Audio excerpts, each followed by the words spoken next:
श्रीमंतच मनशांतीने परेशान झालेत आणि गरीब मात्र सुख समाधानाने 80-120 आपलं बीपी ठेवून समाधानाने छान राहत आहेत. श्रीमंताची निद्रा नाश झालेला आहे आणि गरीब मात्र ढाराढूर झोपू शकतायत. असं काही नाही आहे. हे पॅरामीटर्सच नाही आहे. अडचण अशी आहे की आपल्या मेंदूमध्ये व्हायरस टाकला गेला की फक्त नोकरी करूनच सुरक्षितता मिळू शकते. भारतामध्ये पूर्वी सोन्याचा धूर निघत असे. हा सोन्याचा धूर ओव्हरटाईम, ग्रॅच्युइटी, पेन्शन ह्याच्या कॅल्क्युलेशनमधनं तर निघत नव्हता. साधी राहणी आणि उच्च विचारसरणी.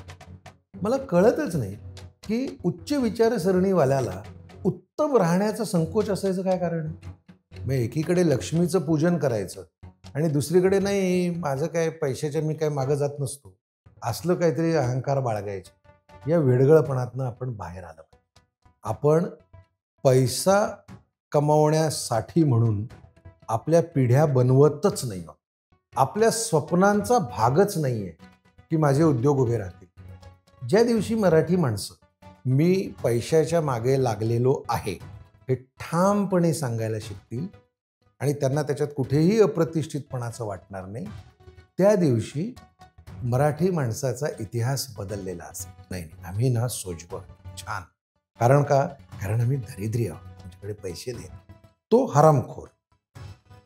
माझं दारिद्र्य सिलेक्शन, त्याची श्रीमंती चोरी. हा ट्रॅप आहे. महाराष्ट्रातल्या जेनझीला स्वतःचं, राज्याचं आणि देशाचं भविष्य कसं दिसतं?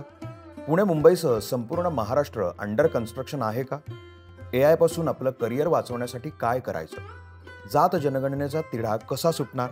या आणि अशा असंख्य विषयांवर थेट भाष्य करणारा एकमेव फ्युचरिस्टिक दिवाळी अंक, द इनसाइड.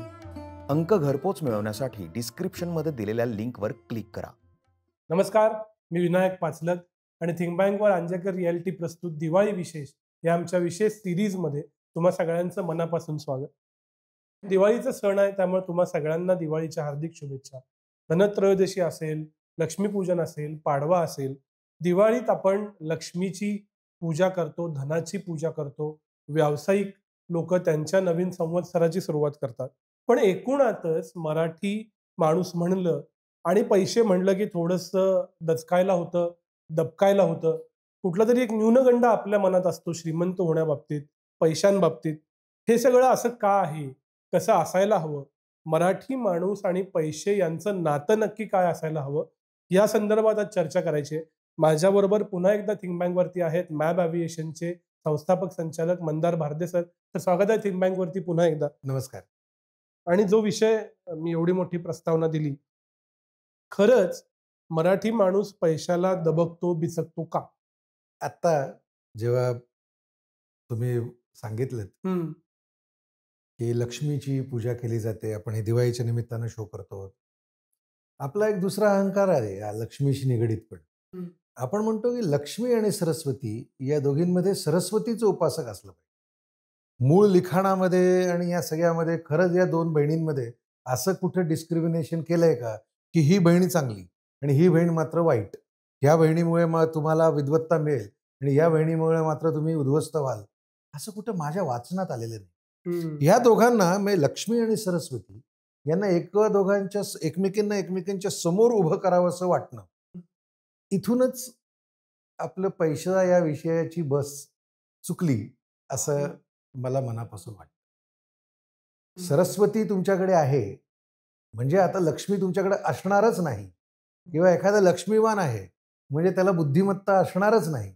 असे काहीतरी वेडगळ आपली गृहीतकं जी आहेत, या गृहीतकांनी आपली सरस्वती जी आहे ती नेहमी भरजरी वस्त्रांशिवायची राहिली आणि लक्ष्मी जी आहे ती नेहमी प्रतिष्ठेशिवायची.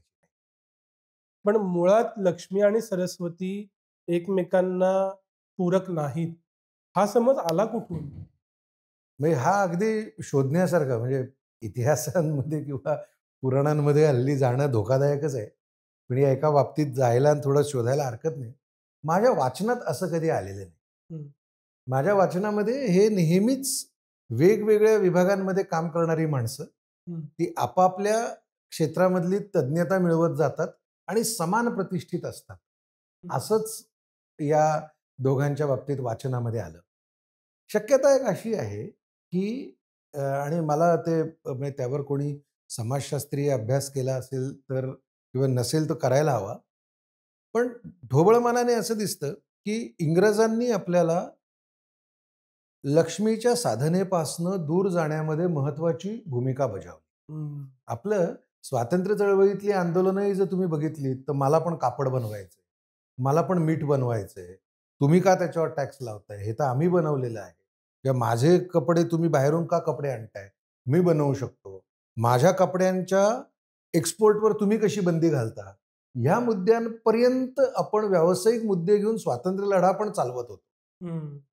ज्या मुमेंटला आपण मेकालो शरण झालो आणि आपली सर्व व्यवस्था काय होती, व्यवस्था जी शिकलेली मंडळी होती ती शिकलेली मंडळी पटापट इंग्रजांनी आपल्याकडे नोकरी करण्यासाठी म्हणून अडॉप्ट केली. हो. उरलेले सगळे जे व्यावसायिक होते त्यांचे व्यवसाय हे त्यावेळेच्या ईस्ट इंडिया कंपनी आणि नंतर ब्रिटिश सरकारने संपतील असं बघितलं. हं. सो पूर्ण भारतवर्षामध्ये त्या जी शिक्षण पद्धती इंग्रजांना पूरक होती ती त्यांनी आणली. त्या शिक्षण पद्धतीमुळे कारकून होणं हे भारतीय माणसाचं सर्वोत्तम ध्येय असू शकतं. आता कारकुनाचे फॉर्म बदलले. हम्म. म्हणजे त्यावेळेला ते इंग्रजांकडचे कारकून होते. आता कदाचित तो कुठल्या तरी बँकमधला तो कुठल्या तरी व्यवसायासाठी आवश्यक असणारा जनरल मॅनेजर असेल. पण अल्टिमेटली करिअर करायचं म्हणजे काय करायचं, तर कुठेतरी चाकरी करायची. हम्म. आणि तिथे गेल्यानंतर मला मिळणारं उत्पन्न जे आहे ते 30 तारखेला एक ठराविक उत्पन्न मला मिळणार आहे. आणि कंपनीला मिळणारं उत्पन्न जे ते त्याच्या अनेक एक्समध्ये आणि खूप मोठं आहे. सो असलं काहीतरी आपल्याला वाटायला लागलं की मी नोकरी करतोय, तर माझी कमाई जी आहे ती मात्र चारित्र्यवान आहे. आणि कंपन्यांनी जे मोठे मोठे नफे मिळवले ते नफे मात्र कुठेतरी वाईट मार्गाचा अ, अनुसार करून मिळवलेले आहेत की काय, असं एक होत गेलं. आणि एकूणच मग व्यवसाय करणाऱ्यांना प्रतिष्ठा नाही, व्यवसाय करणाऱ्यांना सुरक्षितता नाही. सो जीवन ध्येय आपलं आपण 12 बलुतेदारीतनं काम करत असू, तर आपल्याकडे मग हे कुठे होते सगळे? शेतकरी हा व्यवसाय होता, कुंभार हा व्यवसाय होता, चांभार हा व्यवसाय होता, न्हावी हा व्यवसाय होता, हे जे सगळे छोटे छोटे वस्तू बनवणारे लोक हा व्यवसाय होता. मग हे सगळे त्यावेळेला नोकऱ्या का मागत नव्हते? आणि आत्ताच एकदम ही प्रजा एवढी मोठी संख्या ही सरकारकडे तोंड करून आम्हाला बेरोजगारीचा मापदंड हा आहे की तुम्हाला नोकरी मिळाली की नाही. हा मापदंड आजही आपण स्वीकारलेला नाहीये की याला काम मिळालं की नाही. हम्म. आपण काय म्हणतो बेरोजगारीचा निर्देशांक आहे. पण असा कुठला निर्देशांक आहे का की किती जणांना काम मिळवण्याची आम्ही संधी उपलब्ध करून दिली आणि त्याच्यात आम्ही कमी आहोत का मागे आहोत. सो हा बॅलन्स हा या 100-150 वर्षामध्ये चुकत गेलेला आहे. आपण जर बघितलं की आपल्याकडे सर्रास असं म्हटलं जातं आणि आपल्याला आपली छाती फुलून येते त्याच्याने की भारतामध्ये पूर्वी सोन्याचा धूर निघत असे. हा सोन्याचा धूर तर नक्की म्हणजे हा सोन्याचा धूर काही ओव्हरटाईम किंवा ग्रॅच्युइटी, पेन्शन ह्याच्या कॅल्क्युलेशनमधनं तर निघत नव्हता.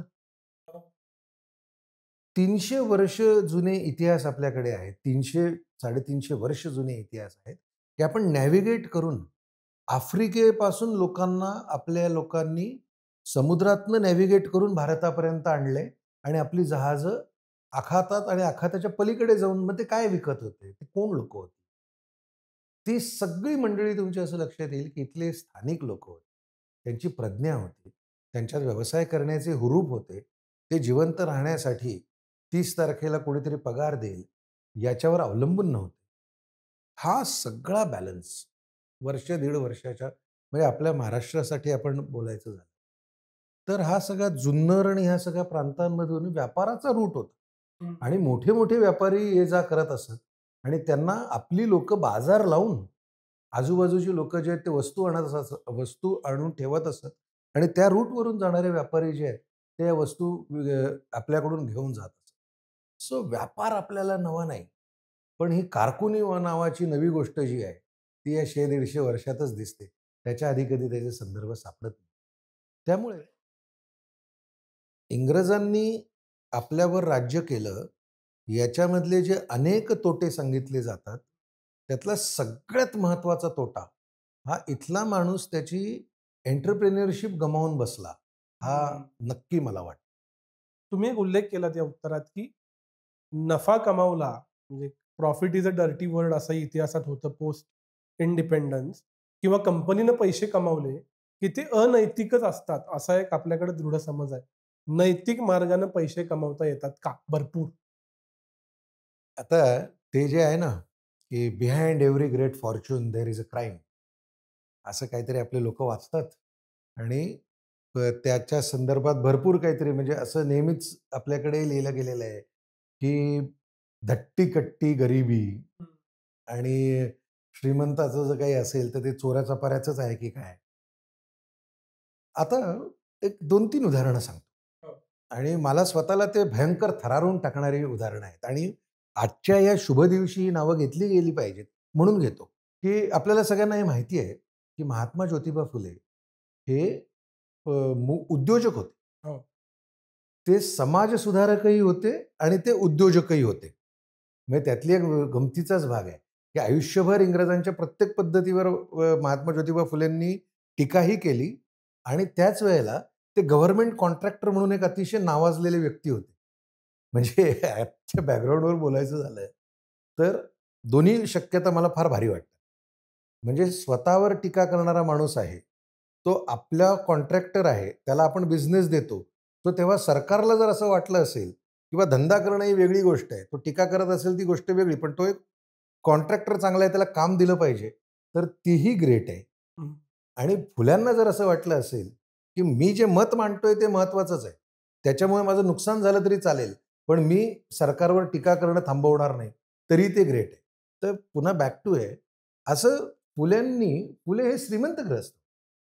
त्यांनी कर्तृत्वातनं ते उभं केलेलं होतं ना. आपण हा काळ बोलतोय 1800 सालचा. बरोबर. या 1800 सालामध्ये असं सांगतात, की तत्कालीन फुलेंची बॅलन्स शीट, महात्मा ज्योतिबा फुलेंची बॅलन्स शीट ही टाटा ग्रुपच्या बॅलन्स शीटपेक्षा मोठी होती. हं. सो मग फुल्यांचा पैसा तुम्ही वाईट म्हणणार? ज्या माणसानं तुम्हाला म्हणजे आपण आज इतक्या वर्षानंतरही फुले, शाहू, आंबेडकर म्हटल्याशिवाय आपल्याला आपली मराठी ओळख महत्त्वाची वाटत नाही. म्हणजे होऊच शकत नाही असं वाटतं. त्या फुल्यांनी जो पैसा कमवला त्याच्याबद्दल आपण काय म्हणणार? त्याच वेळेला जगन्नाथ शंकर शेट होते. त्या जगन्नाथ शंकर शेटांचं वैशिष्ट्य हा मराठी व्यापारी, थेट मराठी व्यापारी. म्हणजे शेठ असूनही ते मराठी आहेत. शेठ ही पदवी आहे त्यांची. हं.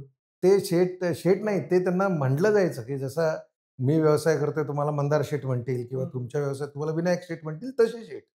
तर हे जगन्नाथ शंकर शेठ जे आहेत, ह्या मराठी माणसांनी इतका त्यांच्याकडे पैसा होता, की जेव्हा पहिली रेल्वे इंग्रजांना काढायची होती, तेव्हा त्या रेल्वे ट्रॅकमध्ये ज्यांनी पहिले गुंतवणूक केली आणि मोठी गुंतवणूक केली, ते होते जगन्नाथ शंकर शेठ. आणि तो मराठी माणूस होता. कसं म्हणणार तुम्ही, की मराठी माणसाला धंदा कळत नाही? किर्लोस्करांकडे सांगलीमध्ये विमानतळ एअर स्ट्रीप होती स्वतःची हो. आणि भारतातल्या कुठल्याही उद्योगपतींच्या आधी किर्लोस्करांकडे स्वतःचं विमान होतं. इतपत त्यांचं व्यवसायाचं हे आपण हा सगळा काळ आपण स्वातंत्र्याच्या मागचा पुढचा काळ आणि जर आपण जगन्नाथ शंकर शेठ आणि फुल्यांबद्दल बोलायला गेलो तर हा त्याच्या कितीतरी आधीचा, म्हणजे 200 वर्षापूर्वीचा आपण बोलतो आहोत. आपल्याला या पैशाबद्दल प्रतिष्ठा नाही वाटत? आपल्याला हे कमी दर्जाचे पैसे वाटतात? आफ्रिकेमध्ये मी गेलो होतो. आफ्रिकेमध्ये भारतातलं कोणालाही ते ओळखत नाहीत. ते फक्त किर्लोस्कर इंजिनला ओळखतात आणि त्यांना असं वाटतं, की सगळेच जण भारतीय लोकं इंजिन बनवत असतील. हे पैसे कमी दर्जाचे. अडचण अशी आहे, की आपल्या मेंदूमध्ये व्हायरस टाकला गेला, की फक्त नोकरी करूनच सुरक्षितता मिळू शकते. म्हणजे आणि जर का आपण धंदा केला, तर मात्र हे काहीतरी चोऱ्या-चपाऱ्यांचं आहे की काय? त्यामुळे मला विचाराल तर जी 3 नावं सांगितली, ज्यांच्या पायाशी आपण बसायला पाहिजे, आपल्याला सतत ती आठवत राहिली पाहिजेत आणि असे कितीतरी आहेत. हं. म्हणजे 1-2 उदाहरणं नाही आहेत, की ज्याच्यामध्ये आपण व्यवसाय केले असतील. आपल्या पश्चिम महाराष्ट्रामध्ये सोन्यावर काम करणारे किती लोकं आहेत, ज्यांचं आज देशभरामध्ये नाव आहे. ते विशिष्ट काम हीच मंडळी करू शकतात. तांब्या पितळीच्या याच्यावर काम करणाऱ्या व्यवसायाचा जर तुम्ही इतिहास काढलात, तर तुम्हाला लक्षात येईल की गेले 500-700 वर्ष मेटलमध्ये काम करणारी लोक आपल्याकडे आहेत.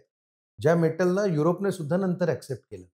सो आपण मेटलमध्ये काम करतो, आपण कापडामध्ये काम करतो, आपण दागिन्यांमध्ये काम करतो, आपण शेतीपूरक व्यवसायांमध्ये काम करतो. या सगळ्यांचे 200-200, 300-300, 400-400 वर्षांचे इतिहास आहेत. हम्म. सो ह्या मराठी माणसाच्या प्रदेशाला हा उद्योजकता नसलेल्या लोकांचा प्रदेश आहे आणि यांना उद्योगधंदे कळत नाहीत हे मी मानायला तयार नाही. अहो, उदाहरणं अशी आहेत, त्या जगन्नाथ शंकर शेटांच्या इतिहासामध्ये आपण जर वाचलं तर कडके आली तेव्हा यांनी इंग्रजांना कर्ज दिले. सो आपण कसं म्हणायचं असं की आपल्याला हे कळत नव्हतं. आपल्याला एवढंच म्हणायला पाहिजे की मधले काही वर्ष आपली थोडी बस चुकली आहे, तर आता योग्य बसमध्ये आपले लोक नेऊन बसवले. पण दुसरा एक विचार कायम मनात येतो की अहो आजूबाजूला एवढी गरिबी आहे, दारिद्र्य आहे, इनइक्वॅलिटी आहे. मग अशा वेळी तुम्ही गरजेपेक्षा जास्त नफा कमावणं कसं योग्य आहे? हा प्रश्न फार नेहमी विचारला जातो. हम्म. पण गरजेपेक्षा म्हणजे गरज कशी मोजायची? हम्म. हे काय लपवून कमवलं जात आहेत का? आज आपण भारतीय सगळं बाजूला ठेवू. पण एक ॲपलचं प्रॉडक्ट ज्याची प्रोडक्शन कॉस्ट किंवा मटेरियल कॉस्ट असेल ₹2,000, तुम्ही 1,10,000, 1,20,000 रुपयाला ते विकत घेता. हो. त्याचे रिसर्च, त्याला पुढच्या व्यवसायासाठी लागणारी गरज आणि व्यवसाय ही जगामधली कोणताही व्यवसाय ही जगामधली सगळ्यात लॉजिकल आणि प्रामाणिक गोष्ट आहे. बर. मी एखाद्याला असं म्हणालो की माझं ना तुझ्यावर प्रेम आहे. तो प्रेम कसं समजणार की माझं किती प्रेम आहे? मी म्हणतो की माझं 100 प्रेम आहे. तो म्हणेल की याचं 40 प्रेम आहे. हे दोघं जण स्पष्टतेला नाही येऊ शकत. ठीक आहे. व्यवसायामध्ये असं नाही ना. मी म्हणतोय ना, तुम्हाला सांगतोय की हे प्रॉडक्ट ₹1,50,000 तुम्हाला ते वाटतंय ₹1,50,000 आणि एक व्यवहार होतोय ज्याच्यामध्ये काही कन्फ्युजन नाही. धर्माचं कसं करणार तुम्ही? एक धर्मगुरू सांगतोय की बाबा हे असं केलं की तू मोक्षाला जाशील. तो प्रयत्न करेल, जाईल, काही जण जातील, काही जण जाणार नाहीत. ही कमिटमेंट कशी मोजणार? व्यवसाय सोडला तर उरलेल्या सर्व कॉन्ट्रॅक्टचे मोघम कॉन्ट्रॅक्ट. आणि तुम्ही म्हणताय की व्यवसाय करणारा जो प्रॉफिट घेतो त्याने सांगून घेतलेल्या प्रॉफिटला तुम्हाला आक्षेप आहे? माझं म्हणणं असंच आहे की ही एक अत्यंत ट्रान्सपरंट गोष्ट आहे. याच्यामध्ये जवळ सक्ती करता येणं शक्य नाही. अनलेस अँड अंटिल सरकारनेच येऊन सक्ती करायचा प्रयत्न केला तर. ही फेअर कॉम्पिटिशनमध्ये चालणारी गोष्ट आहे. हे तुम्हाला कुठल्याही प्रकारे ब्लॅकमेल इमोशनली करत नाहीत. कुठेही तुम्हाला श्रद्धाविद्या गोष्ट सांगत नाहीत. मी येतो 4 दुकानदारांबरोबर तुम्हाला माझी वस्तू दाखवतो. ज्याला आवडतं त्याच्याकडून तुम्ही वस्तू घेता. यापेक्षा निर्मळ दुसरा व्यवहार कुठलाच असू शकत नाही. जो व्यवसाय आहे त्यातलेच कॉन्ट्रॅक्ट जे आहेत ते डॉक्युमेंट करू शकता आणि जाब विचारू. त्यामुळे प्रॉफिट एखादा कमवतो आहे. मग हे काय असं याला अर्थ आहे? म्हणजे मला नेहमीच असं काही जण मला ज्यावेळेला विचारतात कोणाला तरी, हे एवढं प्रॉफिट सेम जसं आत्ता आपण बोललो. इतके लोक गरीब असताना काही जणांनी एवढं प्रॉफिट कमावणं योग्य आहे का? मला हा प्रश्न तसाच वाटतो तर की इतके आजूबाजूला अडाणी असताना काही जणांनी शिक्षण घेणं गरजेचं आहे. अरे, या प्रश्नांचा एकमेकांशी संबंध नाही आहे. सो सगळ्यांनीच कमवायला लागावं आणि त्यातल्या जे कोणी पुढे आलेत त्यांना निदान अडथळा तरी ना सरकारने करावा, ना लोकांनी करावा, ना जनधारणांनी. पण असं वाटतं की असा जो कोणी नफा कमावतो त्यानं कुणाला तरी लुटलेलं असतं, झिरो सम गेम सारखं, किंवा सरकार त्याच्यावर मेहरबान असतं, किंवा त्यानं करप्शन केलेलं असतं. तर हे काहीच न करता नफा कमावता येतो, निर्मळ व्यवहार करता येतो, हे आम्हाला कसं समजलं? तुम्हाला काय होतं, ज्या वेळेला बंदिस्त व्यवस्था होत्या त्यावेळेला सरकार मुख्य ग्राहक होता आणि सगळी खरेदीतले मुख्य खरेदी ही सरकार करायचं. त्यामुळे तुम्ही सरकारच्या गुड बुक्समध्ये असलात. अजूनही बरेच व्यवसाय आहेत ज्याच्यावर तुम्ही सरकारवर अवलंबून असता. सो तिथले प्रत्येक सरकारच्या निर्णयाला हा क्वेश्चन केला जाऊ शकतो की हा गुणवत्तेवर केला गेलेला व्यवसाय आहे. म्हणजे यांना हे काम यांच्या गुणवत्तेवर मिळालंय का यांच्या रिलेशनशिपवर मिळालंय का यांना ब्रायबिंग करून मिळालंय? पण व्यवसाय करण्याच्या पद्धती भारतामध्ये आणि जगभरामध्ये इथून बऱ्याच पुढे आल्या. म्हणजे असे किती व्यवसाय तुम्हाला दाखवू, जे ना सरकारमधल्या मोठ्या अधिकाऱ्यांना ओळखत, ना मोठ्या कुठल्या त्यांना राजकीय पुढाऱ्यांशी त्यांचा परिचय आहे आणि तरीही त्यांनी व्यवसाय उत्तम करून दाखवला. हम्म. ग्लोबलायझेशनने हे शक्य केलं. म्हणजे मला समजा काहीतरी असं झालं आणि मला एका कुठल्यातरी भूप्रदेशामध्ये विमानाचा व्यवसाय करण्यामध्ये तिथल्या राज्यकर्त्यांनी अडथळा निर्माण केला, तर मला जगभरातल्या शक्यता खुल्या आहेत. मी हा देशात व्यवसाय करणं बंद करीन आणि दुसऱ्या देशामध्ये जाऊन व्यवसाय सुरू करेन. त्यामुळे हे जे आहे ना, की मी सरकारशी कनेक्टेड नसेल आणि सरकारने मला धंदा दिला तरच व्यवसाय मोठे होतात. ह्याच्यातून खूप व्यवसाय पुढे आलेत. आता आपण काही उदाहरणं घेऊयात. झोमॅटोने जे काही केलंय, ते घरी येतात, तुम्हाला तुमचं खाणं देतात. कुठे आलं सरकार याच्यामध्ये? तुम्ही Amazonवरून वस्तू मागवतात. त्या वस्तू तुमच्या घरी येतात. तुमच्या चॉईसची वस्तू तुम्ही निवड करतात. असे 50 जण Amazonसारखे पोर्टल्स काढू शकतात आणि वस्तू विकू शकतात. आज माझ्या व्यवसायामध्ये समजा सरकारने मला व्यवसायच नाही दिला, तरी इतके जास्त क्लायंट्स आहेत, जे माझ्याकडून माझ्या सर्व्हिसेस विकत घेतील, तरी तर माझा व्यवसाय मी करूच शकेन. त्यामुळे हे जे आहे ना, की हे टिपिकल मराठी मध्यमवर्गीय अहंकार आहे, की तुम्हाला जर पैसे मिळत असतील, तर याचा अर्थ तुम्ही करप्ट आणि आम्ही गरीब आहोत, म्हणजे आम्ही चारित्र्यवान. हा फक्त अहंकार आहे किंवा निर्बुद्धपणा आहे. वस्तुस्थिती तशी नाही. दुसरी एक बाब याला धरून अशी असती, पैसे असले तरी दाखवू नका. म्हणजे तुम्ही हजारो कोटीचे मालक असलात तरी तुम्ही साधे शर्ट घाला, शक्यतो छोट्या गाडीतनं जा. तर हे जे आहे ह्याचं काय? आता दाखवू नका म्हणजे कोणाला दाखवू नका? हा प्रश्न फार महत्त्वाचा आहे. म्हणजे सरकारला दाखवू नका, अशी इच्छा बाळगणारे खूप लोकं आहेत. ज्यांना असं वाटतं, की माझ्याकडे किती पैसे आहेत, हे सरकारला कळूच नाही. कारण मला टॅक्स चोरायचे आहेत. कारण मला विविध प्रकारचे फ्रॉड करून स्वतंत्र संपत्ती तयार करायची आहे, जी सरकारला दिसता कामा नये. याला रोकडीत व्यवहार करणारे लोकं होते हे पूर्वी सगळे. खूप जण होते असे, की जे बँकांमध्ये कधी अकाउंटही ओपन केलं नाही. आजही आपल्या देशामध्ये ड्राईव्ह घ्यायला लागतो, की अरे बँकेत अकाउंट काढा रे. तुमचं आधार कार्ड त्या बँकेशी लिंक करा रे. पूर्ण इंडस्ट्रीला सवय अशी होती, की शक्यतो सरकारच्या भानगडीत पडू नका. जे काही पैसे आहेत ते तुमचे. सरकारकडे तुम्ही गेलात, की सरकार टॅक्स घेणार. कारण त्याच्यावर सरकार चालतं. सो सरकारला लपवून पैसे निर्माण करत राहणं, संपत्ती निर्माण करत राहणं, हा जणू अपरिहार्य आहे की काय? अशा प्रकारे काळ येऊन गेला. आत्ता पहिली गोष्ट, तर असं सरकारला लपवून धंदा करणं जवळ-जवळ अशक्य. टेक्नॉलॉजी म्हणून आपण इतके ॲडव्हान्स आहोत, की मी ज्यांच्याशी व्यवहार करतो आहे, मी लपवायचं ठरवलं तर तो त्याच्या बॅलन्स शीटमध्ये दाखवेल, की यांच्याकडून मी विकत घेतलंय.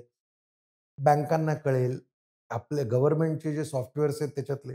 सो टॅक्स चोऱ्या करून व्यवसाय करणं, ह्या लोकांना जी पूर्वी प्रतिष्ठा होती आणि त्यांच्या श्रीमंतीला भारी मानलं जायचं, की अरे त्याच्याकडे खूप कॅश आहे आणि तो काही टॅक्स देत नाही. ह्या लोकांची प्रतिष्ठा ही गेल्या 20 वर्षामध्ये जेव्हा टेक्नॉलॉजी इंट्रोड्यूस आहे, या सर्व टेक्नॉलॉजीचं ताकद काय माहिती आहे? तिने तुम्हाला ट्रान्सपरंट बनणं हे अपरिहार्य करून टाकलं. आता ट्रान्सपरन्सी हा तुमचा चॉईस नाहीये. राईट. हे जगाने ॲक्सेप्ट केलेलं महत्त्वाचं मूल्य आहे. त्यामुळे आता एखादा जण जेव्हा म्हणतो, की माझ्या गोदामामध्ये जर असे कोणी असतील किंवा माझ्या गोदामामध्ये भरपूर कॅश पडलेली आहे, तर त्याला समाजही प्रतिष्ठित माणूस समजत नाही. आणि बँका तर उभ्या करत नाहीत. द मोमेंट तुम्ही बँकांकडून तुम्ही बघा, चित्रपट उद्योग हा पूर्वी फक्त कॅशच्या व्यवसायावर चालायचा. त्या स्ट्रक्चर्ड बिझनेसेसचा तो भाग नव्हता. मग कोणाचे तरी कुठल्यातरी अंडरवर्ल्डवाल्याचे पैसे, कोणाचे तरी काळे पैसे लावून लोक चित्रपट करायचे आणि त्यांचे उद्योग चालवायचे. द मोमेंट ही लोक सुधारली, यांनी बॅलन्स शीट्स आणि या सगळ्या फॉर्मॅटमध्ये आपले व्यवसाय आणले, त्याच्यानंतर त्यांना बँका फायनान्स करायला लागल्या. मोठे मोठे कॉर्पोरेट हाऊसेस तिथे इन्व्हेस्टमेंट करायला लागले. आता आजही जर कोणीतरी कॅश घेऊन पिक्चर काढणारा माणूस आहे, तर त्याला प्रतिष्ठेचं समजलं जातं. सो एक दाखवणं जे होतं, जे सरकारला दिसू नये म्हणून तुमच्याकडे पैसे असतानाही तुम्ही साधं राहणं, सरकारला कळू नये म्हणून तुमच्या औकात असतानाही तुम्ही गाडी न घेणं, मोठं घर न बांधणं, हे दाखवायचा एक प्रकार झाला. दुसरा जो प्रकार आहे, तो दुसरा प्रकार हा आपल्या तर मगाच्या टिपिकल लक्ष्मी आणि सरस्वती या आपल्या सनातन कन्फ्युजनशी जोडलेला आहे. याच्यातनंही आपण बाहेर पडतो. बरं. म्हणजे आत्ता जेव्हा तुमच्याकडे वैध पैसा येतो ना, त्यावेळेला तुमचा संकोच आपोआप कमी होतो. हम्म. वैध पैसा जो आहे तो तुम्हाला एक कॉन्फिडन्स देतो. तो कॉन्फिडन्स प्रत्येक गोष्टीतनं तुम्ही म्हणजे स्वतःच्या उपभोगांमधनं तुम्ही तो कॉन्फिडन्स दाखवू शकता आणि वापरही करू शकता. मग याच्यात काय अर्थ होता मला सांगा? ज्यावेळेला हे सगळं ब्लॅकच्या इकॉनॉमीवर आपली डिपेंडन्सी होती, त्यावेळेला एखादा माणूस 100 करोड रुपयाच्या थप्प्या घेऊन बसलाय आणि त्याला एक साधी कार सुद्धा तो ऑफिशियली घेऊ शकत नाहीये, तर की कोणाच्या तरी डोळ्यावर येईल. या श्रीमंतीचं काय करायचं? सो आत्ता ज्या प्रकारे पूर्ण व्यवसायांचे स्ट्रक्चर होत आहे, लोकांना छोटी छोटी मुलं आहेत, 25 आणि 30 वर्षाची मुलं, ही न घाबरता ई क्लास मर्सिडीजमधनं किंवा मोठ्या मोठ्या कारमधनं फिरतात. त्यातलं माझ्या वाट्याला येणारे कितीतरी मुलं आहेत अशी, जी मुलं येतात, कार्ड स्वाईप करतात किंवा RTGSने मोठी मोठी चार्टर विमानं जी आहेत ती आमच्याकडून घेतात. कुठून हा कॉन्फिडन्स आला त्यांच्यामध्ये? कारण की त्यांचे वैध मार्गाने कमवलेले पैसे. त्यामुळे आता एक याच्यातला रस्ता सुरू होतो. मग हे न दाखवणं हे जे सगळं होतं, हे सगळं त्या कुठल्या तरी संकोचांमधनं आलेलं होतं. मग त्याच्यातला एक अँगल असा होता, की ते नेहमी सांगितलं जातं की बुवा साधी राहणी आणि उच्च विचारसरणी. मला कळतच नाही की उच्च विचारसरणीवाल्याला उत्तम राहण्याचा संकोच असायचं काय कारण आहे? अच्छा. तुझी विचारसरणी उच्च आहे, तू विद्वान आहेस आणि तू रोल्स रॉईसमधनं येतो. याने तुझ्या उच्च विचारसरणीला काय फरक पडणार आहे? हे सगळे कन्फ्यूज प्रजा होती. हे सगळे गोंधळलेली माणसं. आता यातला जो दाखवण्याचा मुद्दा आहे ना, तो फार म्हणजे त्यातला जो दाखवण्याचा अँगल आहे, तो वेगळा डिस्कस केला जायला पाहिजे असं मला वाटतं. तो असं आहे, की हे जे 92 नंतर आपल्यावर कॅपिटल येऊन आदळलं, आपल्यावर लाईफस्टाईलच्या नव्या-नव्या शक्यता येऊन आदळल्या. त्याच्यानंतर असं झालं, बऱ्यापैकी साधी लग्न होत होती. खूप साधी लग्न व्हायची. शेतकरी समाजात, मध्यमवर्गीय समाजात. आता काही दिवसांपूर्वी आपल्याकडे अंबानींचं एक मोठं लग्न झालं. त्या लग्नामध्ये काहीतरी 1001 करोड रुपये त्यांनी त्या लग्नामध्ये खर्च केले. अंबानींच्या फॅमिली वेल्थच्या ते कदाचित 0.1 किंवा 0.2% पैसे असतील. माझी फॅमिली वेल्थ 1 कोटी रुपयाची आहे आणि कोणीतरी 1000 कोटी रुपयाचं लग्न करणं, याने मला धक्का बसू शकतो. परंतु अंबानींच्या एकूण वेल्थच्या त्यांनी 0.2% वगैरे खर्च लग्नावर केलेला होता. आता अंबानींनी मोठं लग्न केलं म्हणजे मोठं लग्न करणं प्रतिष्ठेचं आहे असं मानून माझ्याकडचा शेतकरी समाज, माझ्याकडची लोकही नाही नाही जगाला दाखवून देऊ मी किती भारी लग्न करू शकतो. म्हणून जेव्हा कर्ज काढून, जमिनी विकून, गहाण टाकून लग्न करून काहीतरी दाखवून द्यायला जातो, या दिखाव्याच्या मी सक्त विरोधामध्ये. तुमच्याकडे नाही आहे, तुम्ही फक्त समाजाला श्रीमंत दिसण्याचा प्रयत्न करताय. तुम्ही श्रीमंत होण्याचा थोडाही प्रयत्न करत नाही आहात आणि ते नसताना तुम्ही दाखवण्याचा काहीतरी प्रयत्न करतायत. अशा संपत्ती प्रदर्शनाच्या मी प्रचंड विरोधात आहे. मी तुम्हाला गंमत सांगतो. क्रेडिट कार्ड स्वाईप करून ऑफिसचे पगार करणारे लोक आहेत. बापरे. यांचं पैशाचं अंडरस्टँडिंग इतक्या न्यूनतम लेवलला जाऊन पोहोचलेलं आहे, की म्हणजे सर्व प्रकारचा दिखावा करण्याच्या नादात ते आपण काय टक्क्याने पैसे घेतोय, किती टक्क्याने पैसे घेतोय, याचा सारासार विवेक सुद्धा गमावून बसलेत. या सगळ्या दिखाव्याला मात्र माझा विरोधच आहे. तो तसा असताच कामा. या सगळ्यातली जी थिन लाईन आहे, कॉन्फिडन्स आणि ॲरोगन्स, किंवा ह्युमन व्हॅल्यूज ज्या आपण प्रीच करत आलो, की सगळ्यांशी नीट वागावं, ह्युमिलिटीनं वागावं, ही खूप थिन लाईन नाही आहे का? की कधीतरी या पैशामुळे आपण कॉन्फिडन्सच्या ॲरोगन्समध्ये जातो, ह्युमिलिटी विसरतो वगैरे. शिक्षणाच्या ॲरोगन्सने माणसाचा पाय ढळत नाही. हं. किती असे पुराणातल्या कथानकथा भरलेल्या आहेत, की ॲरोगन्स शिक्षकांनी वाटेल ती शिक्षा आपल्या शिष्यांना दिलेली आहे. त्यांचे भांडे-कुंडे करून घेतलेले आहेत. एखाद्या गाण्याचं उच्च ज्ञान असणाऱ्या गुरूने आपल्या शिष्यांना वाटेल ती व्यक्तिगत कामं करायला लावलेली आहेत आणि शिष्यांनी ती केलेली आहेत. याच्यामध्ये ॲरोगन्स नाही. एखाद्या खेळामधल्या तज्ञ माणसाने त्या खेळाचे कौशल्य ट्रान्सफर करण्यासाठी ॲरोगन्स करायला लावलं, अशी उदाहरणं आपल्याकडे नाहीत. आपली अडचण अशी आहे, की आणि मुख्य अडचण तिथे आहे, की श्रीमंताचे बिघडलेली मुलं जी आहेत, त्याच्यावरून आपण एकूणात मुलांकडे लक्ष दिलं नाही तर मुलं बिघडतात, असा अर्थ काढत नाही. आपण याच्यातच खुश होतो. बघ, नुसते पैसा-पैसा करतात. बिघडला की नाही मुलगा? गरिबाची मुलं बिघडत नाहीत. दरिद्री माणसाची सगळी पोरं जी आहेत ती काय लाईनीवर चालतात? पण याच्यात जेलसी आहे. हं. याच्यामध्ये आपलं आत्ताचं जगणं जे आहे, ते निरर्थक आहे, डरपोक आहे. तसं स्वतःला वाटू नये म्हणून इतरांवर टीका करणं आहे. आणि विशेषतः श्रीमंतांवर टीका करणं, त्यांना फरक पडत नाही हं. आणि तुम्हाला तर समाधान मिळतं. सो हे जे आहे, हा कुठल्या कोण कोण ॲरोगन्स आपल्याकडे कुठे नाही. मी बिलकुल श्रीमंताच्या ॲरोगन्सचं समर्थन करणार नाही. हां. आणि माझा जे काही थोडेफार श्रीमंत माझ्या वाट्याला आले असतील, त्यातल्या बहुतांश जणांनी अत्यंत हंबल राहूनच संपत्ती निर्माण केलेली आहे. हं. हे कंठे फेकून समोरच्याला खुश करणारे वगैरे असं कोणी मला आढळलेलं नाही. त्यांच्याकडे पैसे असताना, संपत्ती असताना. पण आपल्या उगाच कवी कल्पना आहेत, की याची म्हणजे आता आपण ज्यांच्या लग्नाचं बोलतो आहोत, हो. ज्या अंबानींच्या ह्याचे, अहो त्यांची तिन्ही मुलं बापाच्या धंद्यात लक्ष घालतात. बाप जो धंदा करतो त्या धंद्यामध्ये ते सकाळी 8-9 वाजता नोकरीच्या जागी, कामाच्या जागी हजर असतात. संध्याकाळी 5-5, 7-7 वाजेपर्यंत करतात. त्यांच्या बापाकडे इतका पैसा आहे, स्वतःचा कमावलेला, व्यक्तिगत, कंपनीचा नाही, की ही तीनही मुलं हयात रोज त्याच्यावर खर्च करत बसले, तरी बाप गरीब होणार नाही. इतका पैसा त्यांच्याकडे आहे. तरी मग हे का बरं काम करतात? आपल्याला हे आदर्श नाही वाटत? हं. आपल्या पुण्यामधला पुनावालांचा मुलगाही इतकी प्रचंड संपत्ती बापाने कमावलेली असताना तोही व्यवसायामध्ये येतो, तोही काम करतो. 3-3, 4-4 पिढ्या किर्लोस्करांच्या आहेत. 3-3, 4-4 पिढ्या गरवारेंच्या आहेत. 3-3, 4-4 पिढ्या उद्योग करणारे कितीतरी व्यापारी आहेत, की जे आपले छान त्यांची मुलंही बरं करतायत, त्यांच्या वाडवडिलांनीही चांगलं केलं.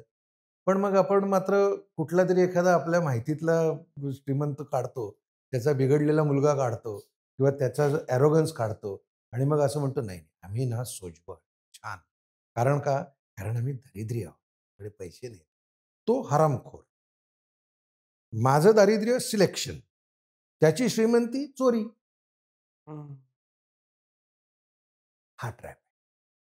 याच्याहून मोठा ट्रॅप असा दिसतो, की हा ट्रॅप सोडला तर, अरे श्रीमंत आहे, समाधानाचं काय?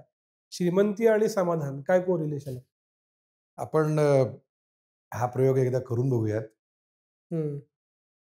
की रँडमली 5-50 मध्यमवर्गीय आणि 5-50 श्रीमंत लोकं या सगळ्यांचं ब्लड प्रेशर चेक करू, त्याची शुगर चेक करू हं. आणि बाबा याचं ब्लड प्रेशर 80-120 आहे का?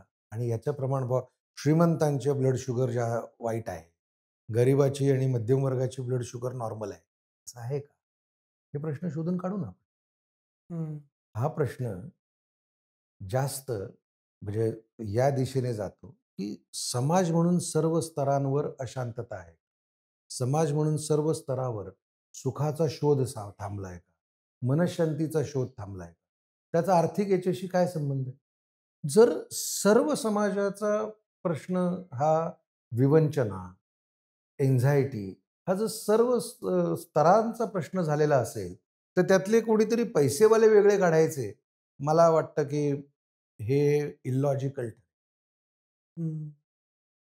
पण मग दुसरं एक असं म्हणलं जातं की करा उद्योग, पण त्याच्यात तुम्ही फॅमिलीला देत नाही वेळ, वर्क लाईफ बॅलन्स कळत नाही, पळताय पळताय पळताय पण काय साध्य करणार, कुणासाठी ठेवून जाणार, वगैरे वगैरे वगैरे. मग माझी mental health, family health, work life balance हे सगळंच खरं तर पैसे मिळवताना जातं का हो? विनायक, मला इतका आनंद झाला की अ, या मुलाखतीच्या दरम्यान तू श्रीमंतांबद्दल करुणा दाखवायला लागलेला आहेस. Is a very good sign. So आपण म्हणजे हे हा सामाजिकच प्रश्न आहे. हम्म, म्हणजे मी म्हटलं ना की हे कुठून येतं माहितीये का, की जे आपल्याकडे नाही. हम्म, म्हणजे मी नेहमी गमतीने सांगतो की आपली ज्या मुलीला मी कॉलेजमध्ये असताना प्रपोज केलं होतं आणि मला जी नाही म्हटली, ती आता लग्न झाल्यानंतर 10-15 वर्ष झाल्यावर ती नक्की संकटात असेल किंवा निदान तिचा नवरा वाईटच काहीतरी करत असेल, असं मला मनात वाटत राहतं. हम्म, मला म्हणजे अगदी माझ्यावर जाऊ नको. एकूण कोणाला, की त्याला असं वाटतं की अरे ते ना, तिचं नक्की वाईटच चाललं असेल बरं का. हम्म, याच्यात जेलसी असते. हम्म, याच्यामध्ये जे मला मिळालं नाही किंवा जे मिळवण्यासाठी मी उचित प्रयत्न केले नाहीत किंवा जो मार्ग मी गाफीलपणे नाकारलाच, हम्म, त्या मार्गाने जर कोणीतरी पुढे जाऊन संपत्ती त्याला मिळालेली असेल, तर त्याची रोल्स रॉईस ही नक्की करप्शनमधनं घेतलेली असणार किंवा त्याची गाडी जी आहे, ती गाडी नक्की काहीतरी उलटे-पालटे धंदे करून घेतलेली असणार. याच रेंजमध्ये जेव्हा युक्तिवाद संपतात, तेव्हा तो युक्तिवाद इथे येऊन पोहोचतो. पण मनःशांती आहे का त्याच्याकडे? आरोग्य आहे का त्याच्याकडे? रिअल डेटा काही याला एंडोर्स करत नाही. हम्म, म्हणजे श्रीमंतच मनःशांतीने परेशान झालेत आणि गरीब मात्र सुखसमाधानाने 80-120 आपलं बीपी ठेवून समाधानाने छान राहत आहेत. श्रीमंताची निद्रानाश झालेला आहे आणि गरीब मात्र ढाराढूर झोपू शकतायत. असं काही नाहीये. हम्म, हे पॅरामीटर्सच नाहीये. हम्म, याच्यात असलाच तर जेलसी नावाचा एक सामाजिक प्रश्न, की इतका मोठा समुदाय हम्म, आपलं सक्रिय न होण्याचं कारण हे निष्क्रियतेमध्ये शोधण्याच्या ऐवजी बाहेर जाऊन असं शोधतोय, की समोरच्यात मात्र बघ कशी खोट आहे. हा सामाजिक प्रश्न नाही वाटत आपल्याला. हम्म, हा गंभीर सामाजिक प्रश्न आहे. हे सगळेजण, ही तरुण मुलं प्रयत्न करण्याचं सोडून, संपत्ती निर्माणीचा प्रयत्न सोडून, ॲसेट्स क्रिएशनचा प्रयत्न सोडून, नको हा मार्ग जणू काही आम्ही नाकारतो आहोत आणि आम्ही गरीब आणि मध्यमवर्गीय राहायचा मार्ग पत्करतो आहोत. अशा खोट्या गृहीतकामध्ये आहेत. हे आपल्याला धोक्याचं नाही वाटत? हम्म, का तर हे प्रचंड धोक्याचं वाटतं. हम्म, त्यामुळे मी म्हणजे या मुद्द्याशी मी बिलकुलच म्हणजे मगाशी मी म्हटलं जसं दट्टी-कट्टी गरिबी हम्म, आणि दुबळी श्रीमंती, हम्म. हे काही लॉजिकवर पटणारी, बिलकुल लॉजिकवर पटणारी गोष्ट नाही. खूप श्रीमंत लोकांना तुम्ही बघितलं असेल, भेटलं असेल. त्यातनं असं जाणवतं का हो, की पिढीजात श्रीमंत आणि नवश्रीमंत यांच्या वागण्यात फरक असतो? किंवा मला एक कायम प्रश्न पडत आलाय. अंबानी, अदानींना लोकं नावं ठेवतात, पण टाटा, बिर्लांना मात्र ग्रेट म्हणतात. संपत्ती दोघंही कमावतात. तर असं काही पिढीजात, त्यांच्या बिहेवियरवरून, कशावरून ठरतं समाजाचं मत, की हा चांगला श्रीमंत आणि हा वाईट श्रीमंत? काय देता आहात आणि कशाप्रकारे तुम्ही तुमची श्रीमंती निर्माण केलेली आहे, हं, या पॅरामीटरपासून कोणालाच सुटका नाही.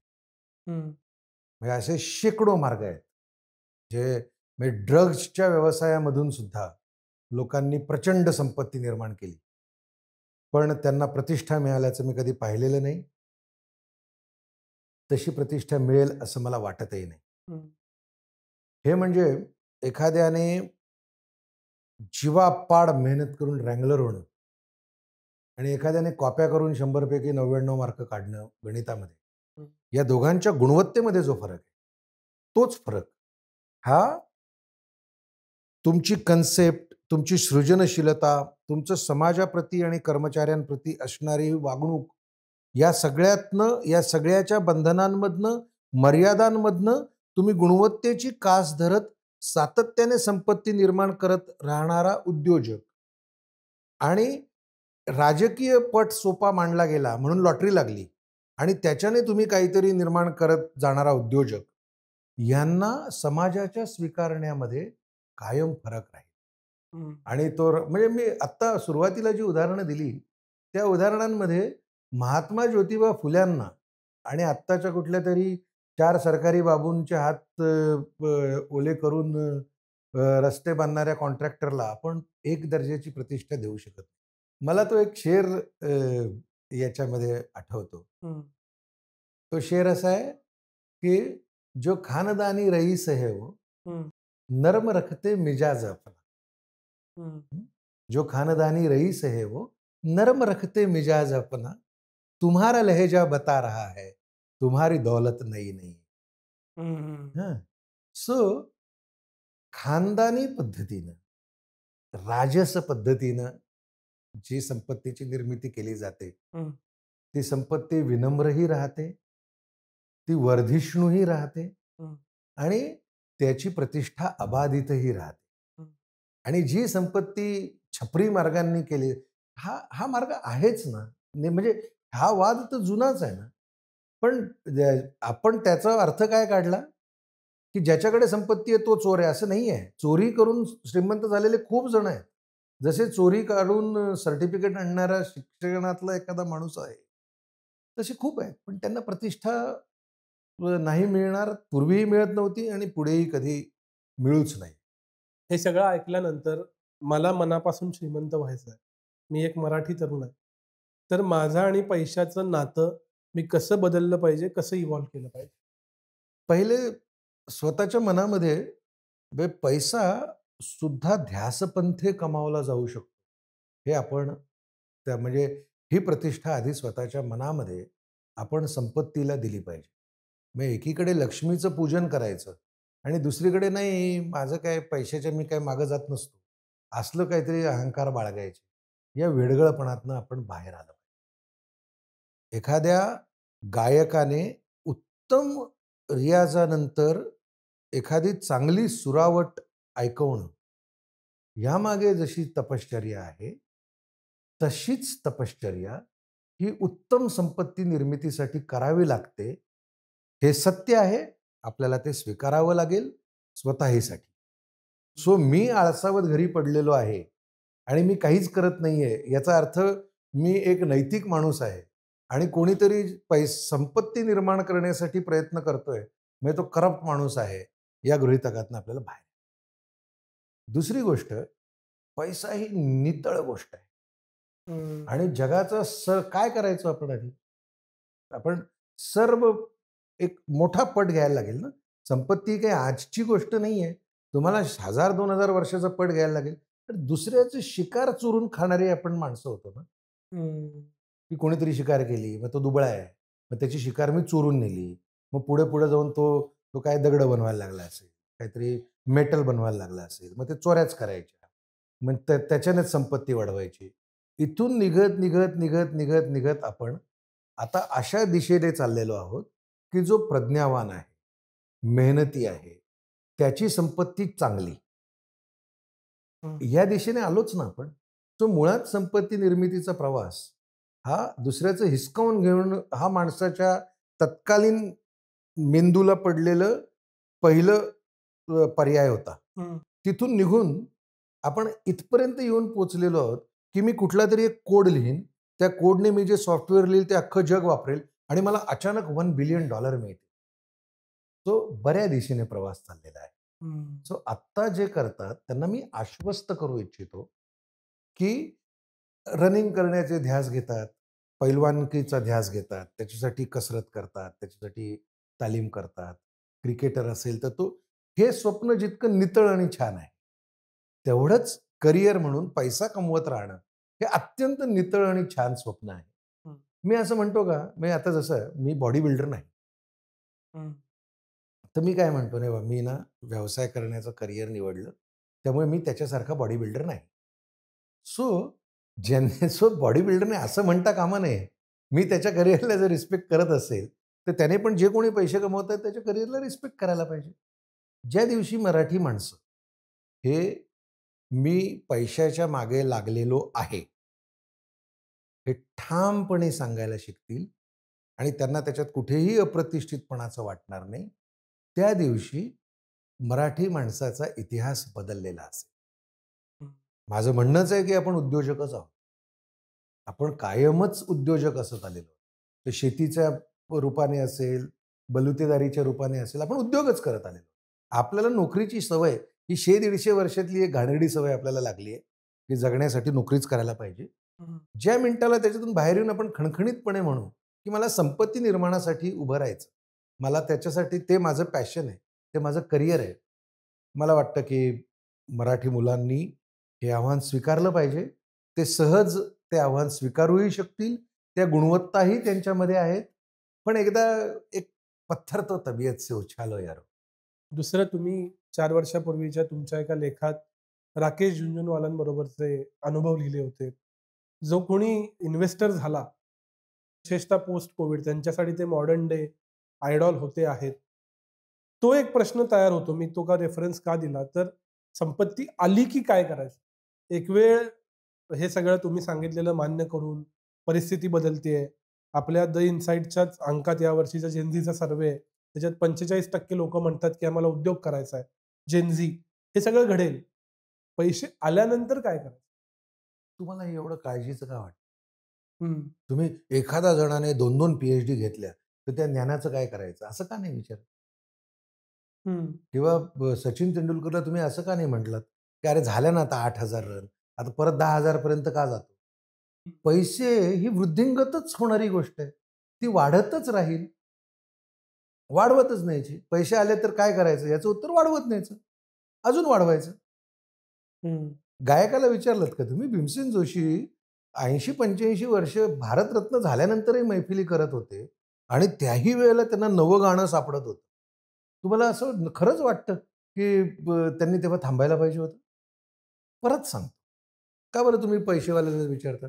एवढे पैसे झाल्यावर काय करतात? तुमच्या मनात कुठेतरी असं असतं हं. की याने खूप पैसा कमावला ना, आता हा उधळूनच टाकेल. आता काहीतरी माझंच करेल. आता काहीतरी फालतू धंद्यांमध्येच जाईल.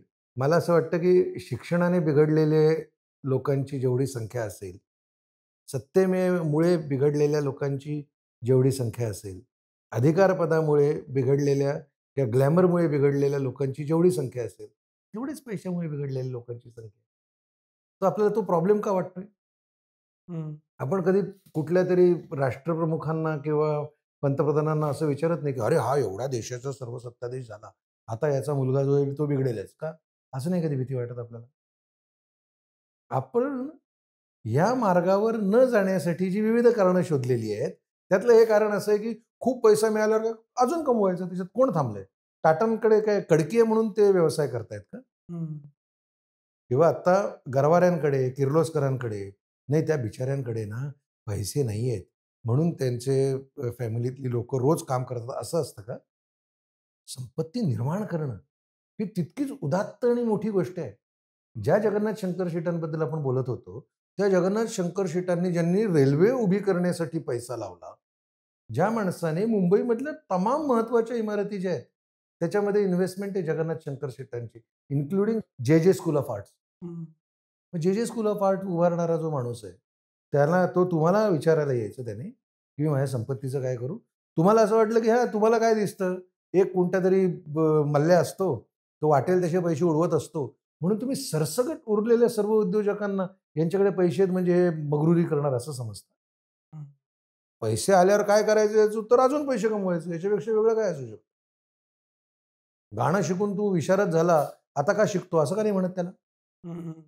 म्हणून आपण ना आपल्या मनातनं आपण पैशाचे ना द्वेषी झालेलो. आपण ना त्याचा तिरस्कार करायला लागलो. आपल्याला असं वाटतं की मला मिळाले नाही आहेत ना, म्हणजे हे काहीतरी घाणच असणार. हं. असं करून आपण मी का काम करत नाहीये? याचं उत्तर मी काम करायला पाहिजे असं नाही शोधत आहोत. मी ज्या अर्थी काम करत नाही, त्या अर्थी काम करणारे सगळेजण जे आहेत ते मूर्खच असणार. असलं काहीतरी शोधतो आहोत. आणि मी परत सांगतो की हे पैशाबद्दल हा जो व्हायरस मध्यमवर्गीय समाजाच्या मनामध्ये टाकला, हा आपला समाजशास्त्रीय प्रॉब्लेम आहे.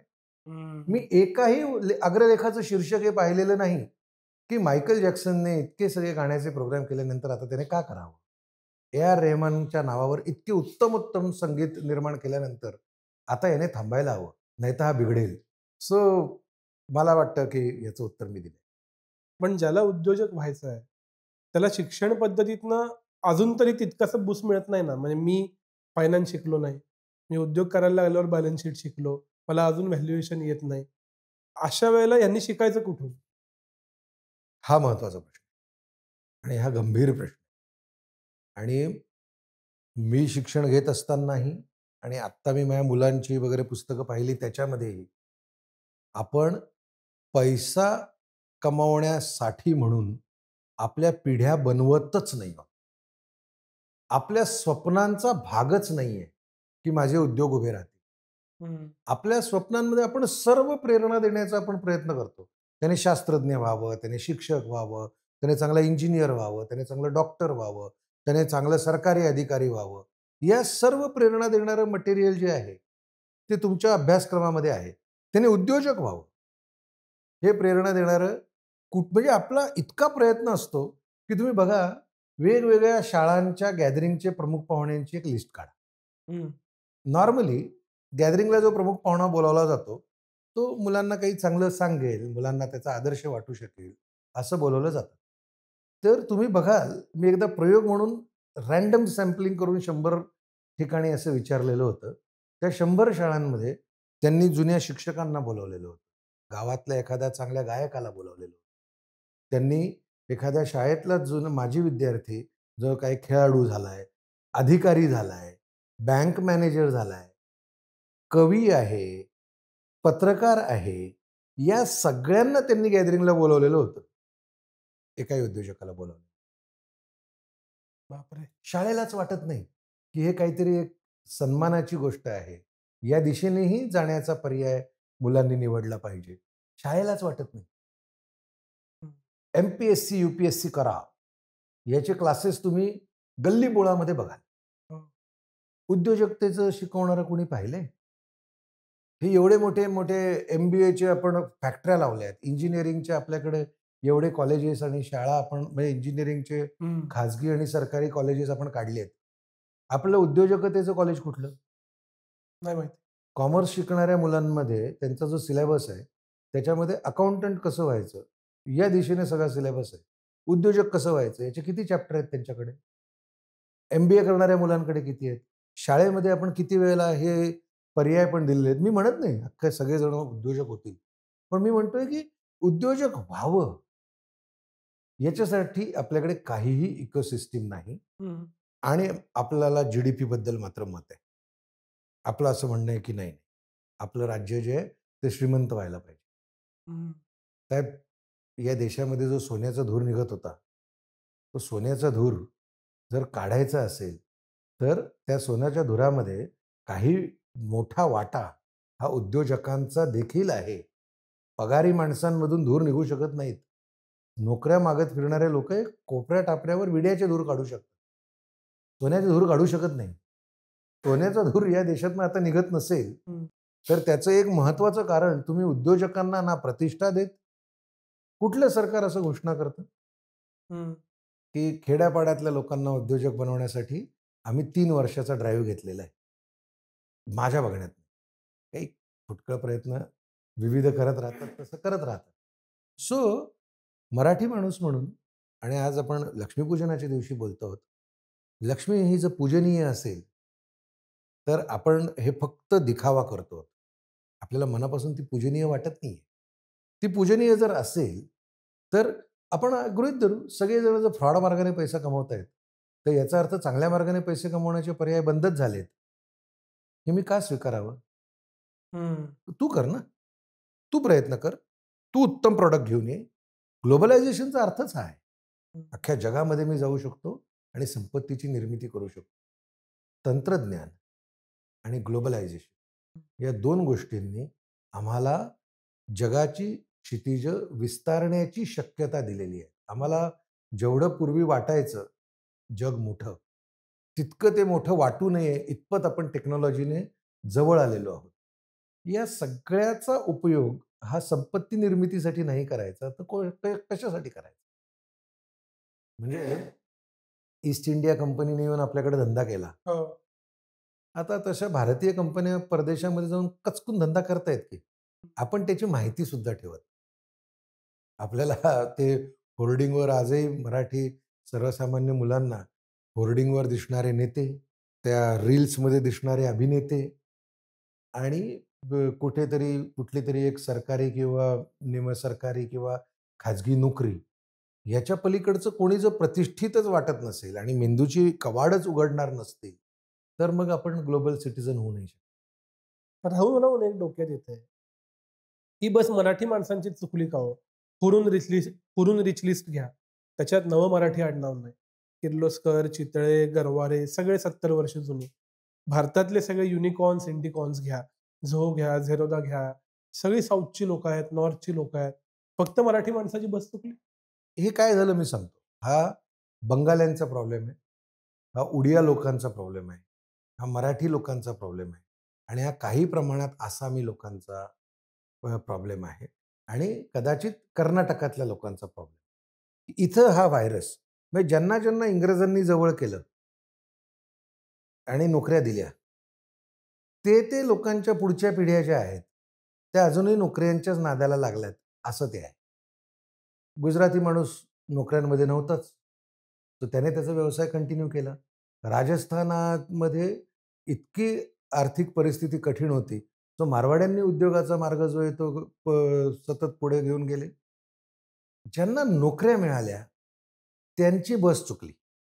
आणि पुन्हा सांगतो, कायमची नाही, ही चुकली, परत येईल. आता हा आपला कार्यक्रम जे जे पॉडकास्ट पाहत आहेत त्या सगळ्या विचारलं तर त्यांच्या लक्षात येईल की माझे आजोबा बँकेत होते, माझे काका बँकेत होते, घरातले कोणीतरी आयदर प्रोफेसर होते किंवा सरकारी नोकरीमध्ये होते किंवा पतसंस्थेमध्ये होते किंवा कोऑपरेटिव्ह कारखान्यामध्ये कुठेतरी नोकरी करत होते. ते नोकरी करत होते, त्यांनी मला आणलं आणि त्यांनी मलाही नोकरीला लावलं. सो बस चुकलेली नाही, पण दिशा चुकलेली. आणि ही नवी बस परत येईल.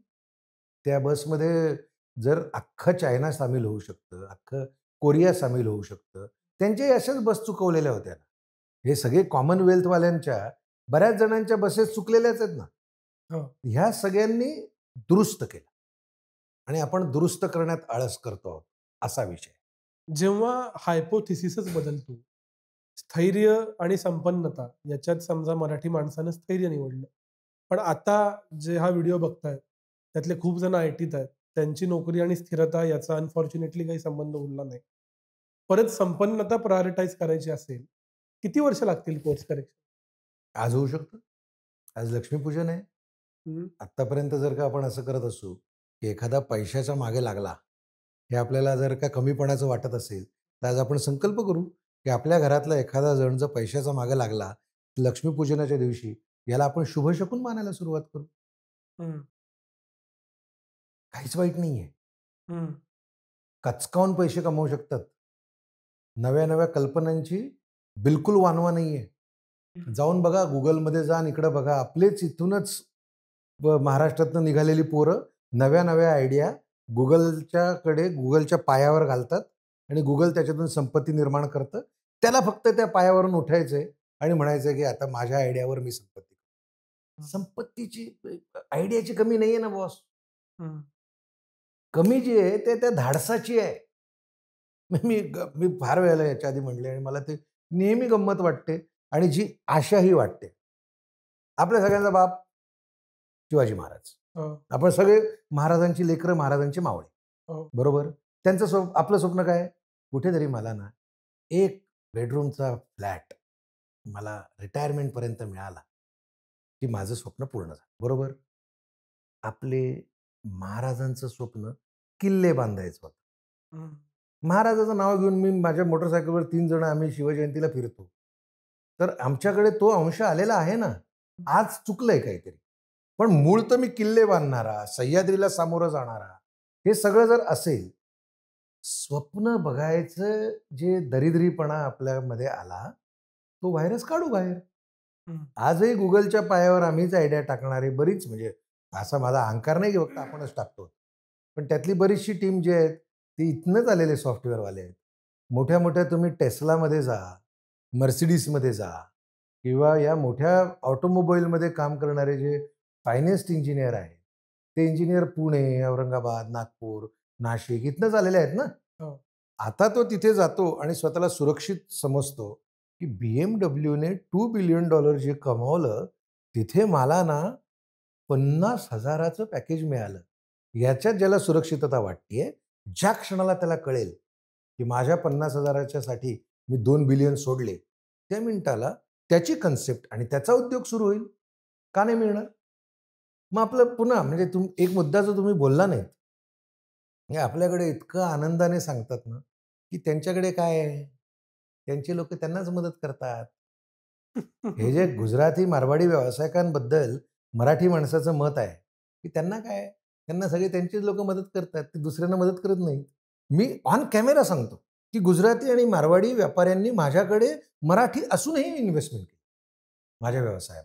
आणि हे माझंच नाही, इतरांच्या खूप जणांच्या व्यवसायाचं हे सत्य आहे. आपण विकण्याजोगं प्रॉडक्ट बनवण्यामध्ये मेहनत करणार नाही. आमच्याकडे प्रॉडक्टच नाही ज्याच्यासाठी इन्व्हेस्टमेंट मागायची. आणि मग जर का इन्व्हेस्टमेंट अशाच ठिकाणी जाईल ना जिथे काहीतरी लॉजिक बनतं. हो. आणि मी पुन्हा सांगतो, की धंदा करायला सगळ्यात शेवटची लागणारी गोष्ट पैसा ही आहे. बरं. पहिली लागणारी गोष्ट हुरूप, कन्सेप्ट, हिंमत, स्वतःला त्याच्यासाठी झोकून देण्याची तयारी.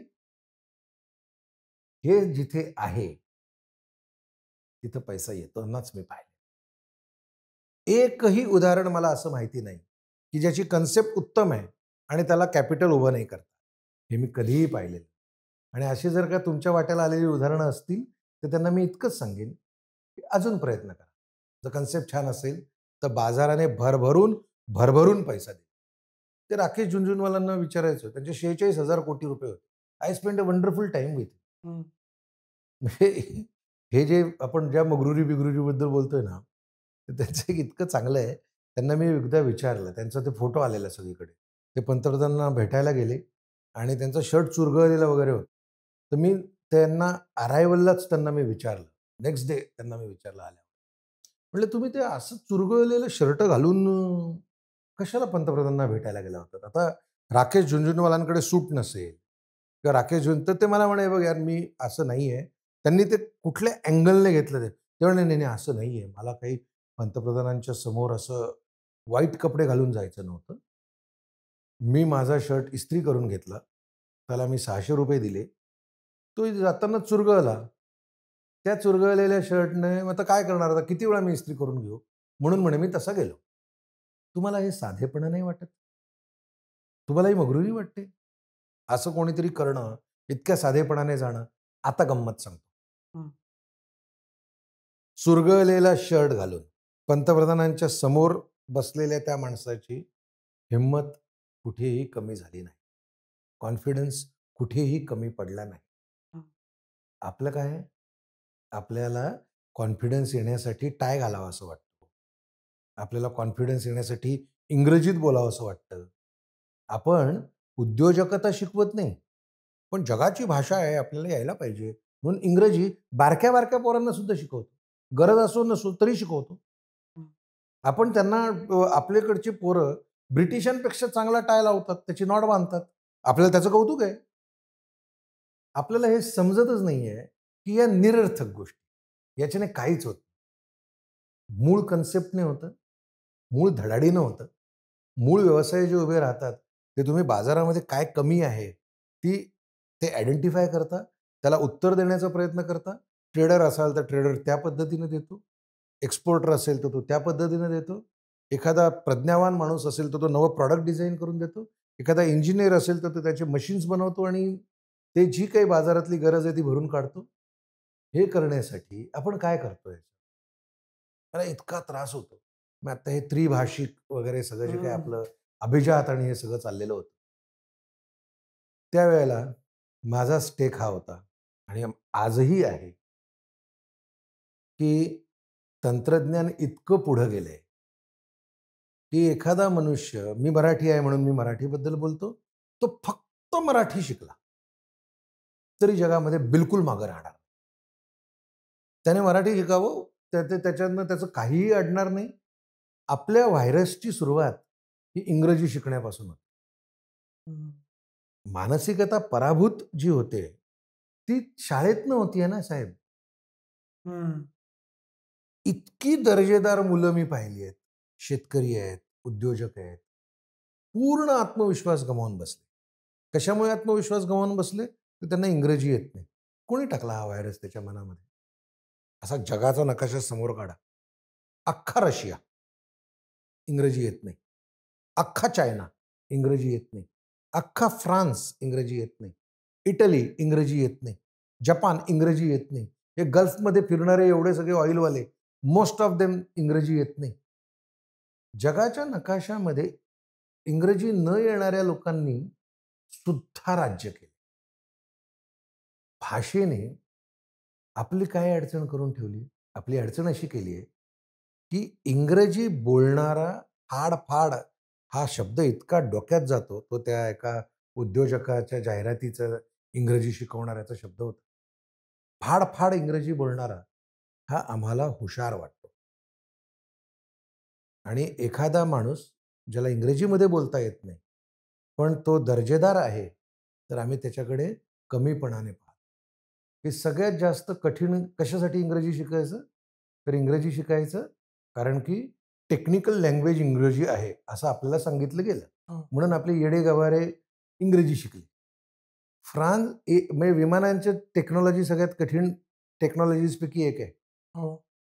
एअरबस विमान ज्याच्यातनं सगळेजण प्रवास करतात, निम्म जग त्याच्यातनं प्रवास करतं. एअरबसचं ओरिजिनल टेक्निकल मॅन्युअल फ्रेंचमध्ये. मागची 60-70 वर्ष आपल्या देशाला ज्या संरक्षण सिद्धतेने विमानांच्या सांभाळलं, ते मिग आणि सुखोईचं टेक्निकल मॅन्युअल रशियनमध्ये असतं. आणि आपली पोरं टेक्नॉलॉजी नाही शिकत आहेत, इंग्रजी शिकतायत. हे आपली व्यापार करण्याचं डोकं. आपल्या पोरांचा शिक्षणाचा वेळ हा आपण टाय कसा बांधावा, चमच्याने आणि याने कसे एटिकेट्स कसे शिकावेत. आपल्या पोरांना एटिकेट्स येतात, त्याला टाय बांधता येतं. त्याला फक्त ठामपणे उभं राहता येत नाही आणि विकता येत नाही. हा आपल्याला समाजशास्त्रीय प्रश्न नाही वाटत? याची चर्चा कशी होऊ शकते? कुठल्या भाषेत शिकायचं याचं उत्तर मराठीत शिकायचं हे आहे. कारण ती तुमची भाषा आहे, तुम्ही त्याच्यात शिका. टेक्नॉलॉजीची भाषा तेवढ्यापुरतं शिकून घेतील लोक. चायनामध्ये जाऊन नाही पाहिलं. मला तो सगळ्यात आवडणारा फोटो आहे माझ्याकडे. तिथे महाराजांच्या समोर एक इंग्रज अधिकारी असा काहीतरी कागद वगैरे घेऊन असा झुकून उभा आहे आणि महाराज असे वर सिंहासनावर बसलेत. महाराजांना इंग्रजी येत नव्हतं. महाराजांचा कॉन्फिडन्स का नसेल गेला?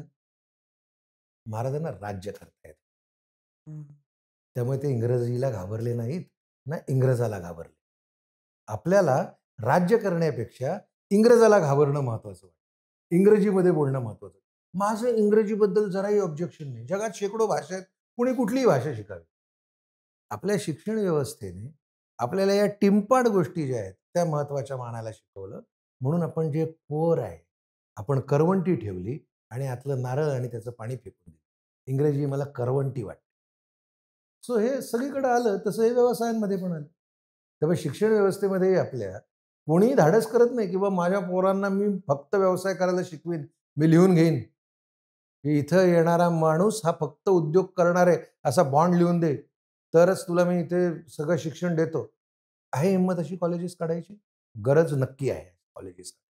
पण आपण ते उद्योजकता शिकवत नाही आहोत. आपले शिक्षक जे आहेत ते ठामपणे हे सांगत नाहीये की कर उद्योग. ॲब्सोल्युटली माझ्या वर्गातल्या कोणीही नोकऱ्या शोधत फिरायचं नाही. नाही, आपले प्रश्न काय आहेत? इंग्रजी शिकवायचं की नाही शिकवायचं? आपले प्रश्न मराठीत बोलून कॉन्फिडंट कसं व्हायचं? रिलिव्हंट कसं व्हायचं? मला कोणत्या तुकारामांना इंग्रजी येत होती? इंग्रजीत पोचले ना साहेब. तुकाराम पोचले, ज्ञानेश्वर पोचले, शिरवाडकर पोचले. तुमच्याकडच्या कवितेचे अनुवाद झाले, जे दर्जेदार आहे ना. त्याच्यासाठी लोक ट्रान्सलेशन करून घेतात. तुम्हाला भाषा शिकायची गरज नाही राहत. तुम्हाला दर्जा निर्माण करण्यावर फोकस करायला लागतो. लोक ट्रान्सलेशन करून घेतात. एअरबसचं विमान चांगलं आहे, तर एअरबसचं मॅन्युअल जे आहे ना, ते इथले एअरलाईन्स जे आहेत, एअर इंडिया अमुक तमुक, ते बिचारे त्याचं फ्रेंचमधून मेहनत करून इंग्रजीमध्ये ट्रान्सलेट करतात आणि मग आपला मल्याळी इंजिनियर त्याच्यावर काम करतो, आपला मराठी इंजिनियर त्याच्यावर काम करतो. इतके तर मूर्ख होत आपण आणि इतके कॉन्फिडन्स गमावलेले लोक होत आपण त्याच्या फ्रेंचमधून मराठीत मॅन्युअल आणत नाही. आपण त्याच्या फ्रेंचमधून मल्याळीमध्ये मॅन्युअल आणत नाही. आपल्याला मध्ये इंग्रजी लागते आणि मग आपण म्हणतो की इंग्रजी ही जगाची भाषा. शेवटचा प्रश्न, हे सगळं मला मान्य आहे आणि हे करायचं आहे मला. माझी आजच्या दिवाळीच्या दिवशीची पहिली स्टेप, ॲक्शनेबल इन्साईट किंवा ॲक्शन काय असली पाहिजे? माझं म्हणणं असं आहे की शांतपणाने आपण हे स्वीकार करायला हवा. या लक्ष्मीपूजनाच्या दिवशी अतिशय शांतपणे आपण हे सांगायला हवं की मला संपत्ती निर्माण करायची. आपण हा निश्चय करायला हवा की लक्ष्मीपूजनाच्या दिवशी कुठले तरी मी पगाराचे पैसे आणून आत्ता देवाच्या समोर ठेवलेत, त्याची मी पूजा करतोय, हरकत नाही. त्यातला काही पैसा हा मी व्यवसायांमध्ये लावीन, नव्या कल्पनांमध्ये लावीन आणि पुढच्या लक्ष्मीपूजनापर्यंत निदान पूजायच्या पैशामधला एक छोटा हिस्सा हा मी व्यवसायातून कमवलेल्या पैशाचा देखील असेल. हा पहिला संकल्प तर आपण करू शकतो. आणि माझं म्हणजे दिवाळीच्या या शुभेच्छा देत असताना आपल्या दोघांच्या याच शुभेच्छा असायला पाहिजेत की पैसे कमावते व्हा. खूप खूप आभार. विचार करायला लावणारा, विचार बदलायला लावणारा असा असा हा सगळा वेळ गेला, अशी मुलाखत झाली. पुन्हा पुन्हा भेटू, पण आता इथंच थांबूया. धन्यवाद. सर्वांना दिवाळीच्या खूप शुभेच्छा.